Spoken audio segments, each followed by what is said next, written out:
Hey everybody, I'm Sean. I'm the creative director here at Heritage Church. Behind the camera, I got my guy Matt.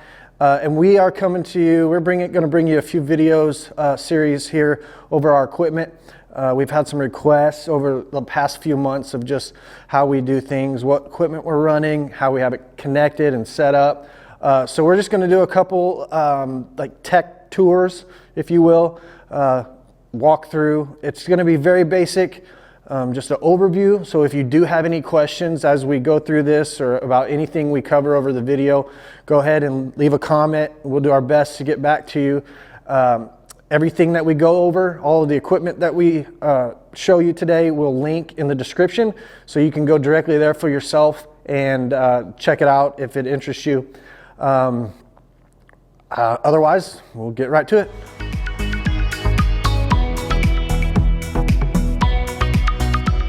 Today we're going to look at our live stream setup, kind of show you how we do it, what equipment we use, what software we use. We'll show you our cameras and how we have those all connected. And yeah, let's get to it. So we're going to start by showing you what cameras we use. We have 4 cameras that we use every Sunday. 2 of them we have permanently mounted up on our soffit here, and that gets each side of our stage, left and right. Those are Sony A6400s. We just got those within the last year. And when we were looking for cameras, probably like most of you, we didn't know what to get. We didn't know what camera was good, how we can control it. And so we just did our research and we just came up with these cameras being our best option for low light. They're super clean and they have a really good picture. If you go back and watch any of our live streams in any camera angle from the side, you can see the quality of video in our low light sanctuary and see how good they are. They're reasonably priced. Again, one of our, as many of you, issues is budget. So we as a small church, we have to look for options that either fit in our budget or we can, get for free. So a lot of this stuff, that's how we've gotten it, just by research and knowing what we need and just finding something that fits in our budget. So that is our 2 side cameras, and our main front of house camera we have on our back wall, and we use that just for our straight on shots. It's the camera that gets used the most. We have it mounted up above that TV there. That TV is our confidence monitor, our words monitor for our singers, and we'll get into that video another day. But we have it mounted on that wall, and it's a stationary camera, and it does a good job.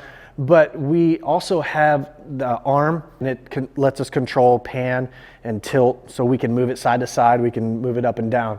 The camera itself doesn't actually do that. It's the arm. The arm takes care of all the motion that, if we need it. We don't really use the motion of that arm very often, but we do use it sometimes.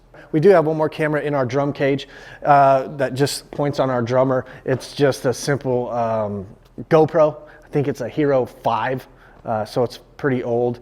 The way we connect that, though, is there's a little device that we had to buy that's up on top of the drum cage that converts the video signal into a usable signal for our Blackmagic ATEM switcher, which we'll show you next.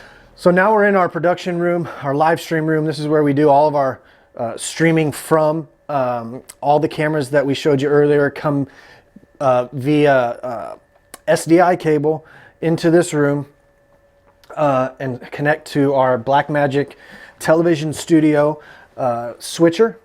So out of our video switcher, all of our cameras come into our video switcher. We also have a feed from the ProPresenter that comes into our switcher, and then we also have an NDI feed, which is a wireless over the network video feed from our ProPresenter machine that we use for lower thirds. And then out of our video switcher, we go to our screens here. We have 2 screens, just a basic HDMI splitter behind the TV here that splits these two screens. And the reason we do that is so that the guy doing our audio and the guy doing our video operator can see the screens at the same time. But on our screen, on the output for our multi-view, you can see that we have our front of house, stage left, stage right, and our drum booth. Here is our projector feed. So anything that's on the projector at any time can be seen right here. So, you know, if you're doing announcements and there's a slide that is up on the screen, they can then push that to the live feed or anything like that. And then camera 2 is actually our NDI feed that for our lower thirds. So we'll show you real quick kind of how we switch between cameras and how we push it out to the internet. So I'm going to show you now how we push our video content out to, you know, Facebook and YouTube. Those are the two places that we stream to. But the way we do that is we have a feed from our ATEM switcher. And it's actually this feed here, the program feed, goes into our PC, our streaming PC, and then basically the PC does all the work on the internet. We use OBS to do our mixing of our video. So we really only have 2 video feeds. We run a clean video feed, which is just what's on the screen, and then during worship, we have our lower thirds video screen, which basically, as you can see here, just shows the words on the bottom of the screen, so you can read them at home. Then we have our ATEM software control over here. This is how we switch between cameras. You can do it physically with the buttons here, but we just find it's easier to do it here. So you'll see it says program and preview. We can preview any one of our cameras at a time just by clicking here, and you'll see it shows the preview here of what camera that is. There's the drums, there's the projector, any camera. And then when we want that to go onto our program, then you go up here to program, and you can either just click it here, and so now what your preview was becomes your program feed, or we just do kind of a auto fade, just kind of mix up the production of what's going out a little bit. The other part, so once the video leaves the OBS, now don't get me wrong, there is some behind the scenes, like some setup work that has to happen before, like you can't just, it's not just plug and play. There is setup that has to happen in OBS and in ATEM software control. But just generally, like this is how we do it. And if you want any advice or need any help with any of that setup, we can most definitely, help you with that or put a video out if there's interest. The way we take it from OBS to the internet, to YouTube or Facebook is we use Caster.io. We use Caster.io. And so you'll see it's Heritage Church here. And so in Caster.io, there is setup that needs done as well. You can basically stream to multiple platforms with Caster.io, which is really nice. But we only go to Facebook Live and YouTube.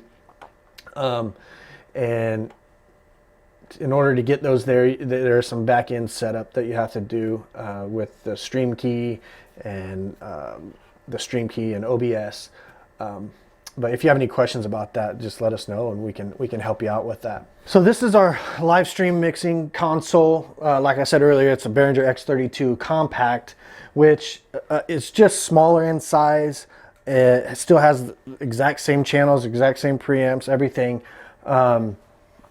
We chose to do the board route as opposed to like software. Pros and cons, I don't know. We do it this way, and it works out pretty well for us, I think. Let us know. Go watch some of our live streams. Let us know how it sounded.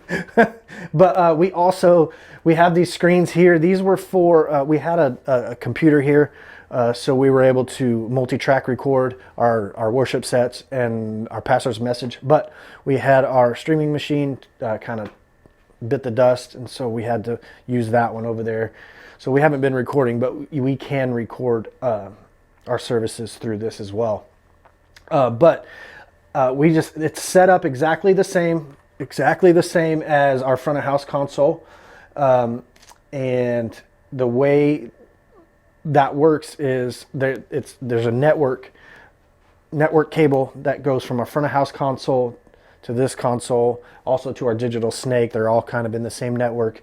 And there is some routing setup that you need to do in order for all the audio that we receive comes from the front of house mixer, right? So it's basically just taking the audio from the front of house and running it through this board. I know that sounds confusing, but we could get into that later on in another video if need be. So once it comes in here, we run just a feed out of this board, which runs over to our ATEM switcher, which connects right back here. Is our XLR ins and XLR outs. That goes into OBS as well. Into our computer, goes into OBS, and that's how we get audio out. And the way we have these headphones set up, this is for our camera operator, so he can hear service while he's operating. These headphones are for the audio operator to mix and do the audio engineering live during service. I think that's pretty much it as far as our live stream setup. Like I said, in the future we can get deeper into the setup and workings of it, and there's a million ways you can do it. And I know right now everybody is looking for the best way, and everybody needs to know how to live stream, and everybody wants a live stream, obviously. And we just found what works best for us. That was a lot of trial and error, a lot of headache, and it does get tough. That's also one of the reasons I wanted to make these videos, is because there's not really a lot of small church content out there. When we were researching and as we're doing videos or looking through videos, I wanted something tailored for my situation. I couldn't find it. So hopefully this helps. Again, a really general basic overview of our live stream setup and equipment.